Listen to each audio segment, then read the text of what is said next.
Hello friends, welcome to M education zone. आज एक बार फिर मैं आप लोगों के सामने उपस्थित हुआ हूँ अपना नया वीडियो लेकर। तो आज इस वीडियो के माध्यम से मैं शुरू कर रहा हूँ उत्तराखंड जीके 2020 और ये इसका पहला पार्ट है, जिसमें हम आज गढ़वाल का परमार वंश इससे संबंधित 20 महत्वपूर्ण जो प्रश्न हैं उन पर चर्चा करेंगे। तो फ्रेंड्स, वीडियो शुरू करने से पहले मैं आप लोगों से रिक्वेस्ट करना चाहता हूं कि अगर आप लोग भी मेरे इस चैनल से जुड़ना चाहते हैं और आने वाले जो भी उत्तराखंड जीके 2020 के और भी भाग हैं देखना चाहते हैं, तो मेरे इस चैनल को सब्सक्राइब करना ना भूलें। तो चलिए शुरू करते हैं आज का उत्तराखंड जीके 2020। तो पहला प्रश्न है, परमार वंश का संस्थापक किसे माना जाता है, कौन है? ये हैं कनकपाल। प्रश्न संख्या 2, सभासार ग्रंथ के रचनाकार कौन है? बहुत ही महत्वपूर्ण प्रश्न है। तो इसके जो रचनाकार हैं वो हैं सुदर्शन शाह। अगला प्रश्न है, किस परमार शासक ने 1358 ईस्वी में राजधानी चांदपुर गढ़ी से श्रीनगर परिवर्तित की? तो यहाँ पे जो परमार वंश की जो पहली राजधानी थी वो थी चांदपुर गढ़ी, उसके बाद ये परिवर्तित की गई श्रीनगर। तो ये किसने की? ये की अजयपाल ने।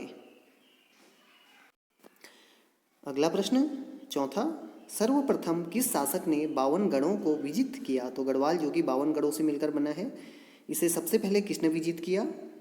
अजयपाल ने। पांचवा प्रश्न, कौन सा परमार शासक अकबर का समकालीन था? जो मुगल शासक अकबर थे उनका जो समकालीन कौन सा शासक था? उनका नाम था सहजपाल। अगला प्रश्न, शाह उपाधि धारण करने वाले, कौन सी उपाधि? शाह उपाधि धारण करने वाले परमार शासक कौन थे जो पहले थे? वो थे बलभद्र शाह। कई बार ये जो यूकेएसएससी के एग्जाम्स होते हैं उसमें पूछा गया है। सातवां प्रश्न, नंदी नामक सेनापति किस शासक से संबंधित हैं? तो ये भी किससे हैं? बलभद्र शाह, जिन्होंने शाह की उपाधि धारण की थी। अगला प्रश्न आठवां, कई बार पूछा गया है ये उत्तराखंड के एग्जाम्स में। जहांगीरनामा के अनुसार मुगल शासक ने किस परमार शासक को हाथी व घोड़े उपहार स्वरूप भेजे?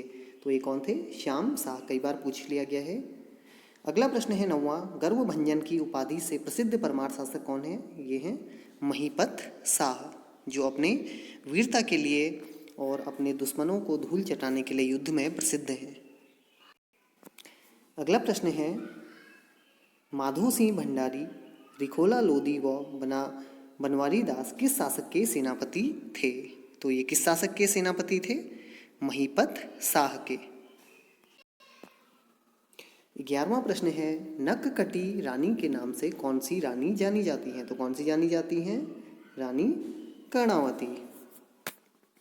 अगला प्रश्न 12वां, रानी कर्णावती के राज्य में मुगल आक्रमण के समय मुगल शासक कौन था? तो कौन था? शाहजहां, जिसने अपने सेनापति और सेना को यहाँ पर भेजा था। प्रश्न संख्या 13, रानी कर्णावती से हारने पर किस मुगल सेनापति ने दिल्ली वापस आकर आत्महत्या की? तो बहुत ही वे लज्जित हुए रानी कर्णावती जी के से हारने के बाद। ये थे नजाबत खां। अगला प्रश्न है, कौन से परमार राजकुमार दिल्ली दरबार गए व उनका भव्य स्वागत हुआ? कौन थे ये? मेदिनी शाह। प्रश्न संख्या 15, अकबर व विक्रमादित्य के समान ही, जो चंद्रगुप्त विक्रमादित्य थे उनके समान ही किस परमार शासक के दरबार में भी नवरत्न थे? तो कौन थे ये? ये थे फतेह शाह। ये बहुत महत्वपूर्ण प्रश्न है। अगला प्रश्न काफी रोचक है, किस परमार शासक के राज्य में कहा जाता है कि लोग घरों में ताला नहीं लगाते थे? वहां पर इतनी शांति और सुरक्षा थी कि लोग ताला नहीं लगाते थे। तो किसके कारण उसमें कहा जाता है? फतेह शाह। अगला प्रश्न, प्रश्न संख्या 17, किस परमार शासक की मृत्यु मलेरिया से हुई जब वे कुमाऊं से गढ़वाल की ओर आ रहे थे? तो ये कौन थे? ललित शाह। अगला प्रश्न 18वां, गढ़ गीता संग्राम व गढ़ी का नाटक नामक ग्रंथ किसने लिखे? ये दोनों ग्रंथ किसने लिखे? ये थे मूला राम जी।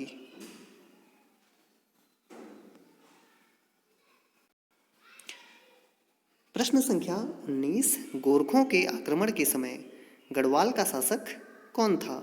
तो ये कौन था? ये थे हमारे प्रद्युम्न शाह। ये थे उस समय जो कि खुड़बुड़ा का युद्ध हुआ था गोरखों के साथ, उसमें इनकी मृत्यु हो गई थी। ये चीज़ आप ध्यान रखिएगा। अगला प्रश्न है हमारा, अंतिम प्रश्न है 20वां आज के उत्तराखंड 2020 का। ये आखिरी क्वेश्चन है 20। गढ़वाल में किस वर्ष भयानक भूकंप आया? तो ये किस वर्ष आया? सन 1803 में। तो प्रद्युम्न शाह के समय में ये भूकंप आया था और बहुत ही इससे गढ़वाल में बहुत ही नुकसान हुआ था उस समय, और कहीं ना कहीं इसी का फ़ायदा उठाकर गोरखों ने यहाँ पर आक्रमण भी उस समय किया था। तो फ्रेंड्स, उम्मीद है आप लोगों को ये उत्तराखंड 2020 का पहला भाग बहुत पसंद आया होगा। तो अगर आप भी मेरे इस चैनल के साथ जुड़ना चाहते हैं और आगे भी उत्तराखंड 2020 के प्रश्न पाना चाहते हैं, उसका नोटिफिकेशन, तो मेरे इस चैनल को सब्सक्राइब करना ना भूलें। तो चलिए आज के लिए इतना ही।